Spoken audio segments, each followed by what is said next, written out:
Hello guys, আসসালামু আলাইকুম। আজকে আমি আবারও যাইমু বিয়া বাড়ি। তো বিয়া বাড়ি যাওয়ার লাগে শাড়ি বিবেচনা করিয়া পাইলাম না। তো প্রথমে যেটা আসলো ওটাও ভরিলিম, আর একটা ব্লাউজ ম্যাচিং করে ভরিলিম, একটা শু।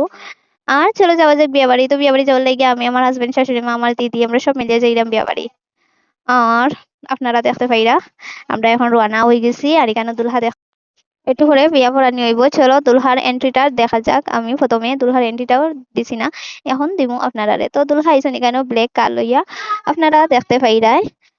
আর এখানে তানে গাড়িতে গিয়ান ল্যান্ড হরানি হইব সবে মিলিয়া সম্মানিত ভাবে। তো তানে নামানি লাগে অনেক মানুষ আই গেছুন। এখন তাইন মুখ রিভা দিয়ে আস্তে আস্তে গাড়িতে গিয়া নিজে নামি গেলা। আর তানে কিতা হররা দরিয়া লইয়া যাই তার ভিতরে। আর এখানে দেখতে পাইরা চারিদিকে শুধু মানুষ আর মানুষ, চারিদিকে উপরে তানে উঠানি ওর। আর তানে সম্মানিত হরার লাগে একটা একটা ফুল পরিবেশন করা ওর। আর এটা আজকে আমি ভিডিও করতে পারলাম না, কারণ অনেক মানুষ। আর এখানেও যাওয়া তো আমার হাজবেন্ডের মানতা না তার লাগে। আর এখানে যাওয়া একটা লজ্জার বিষয়, কিরকম যাইবা এতটুকু মানুষ। তো আমার হাজবেন্ডের ভিডিও করছেন।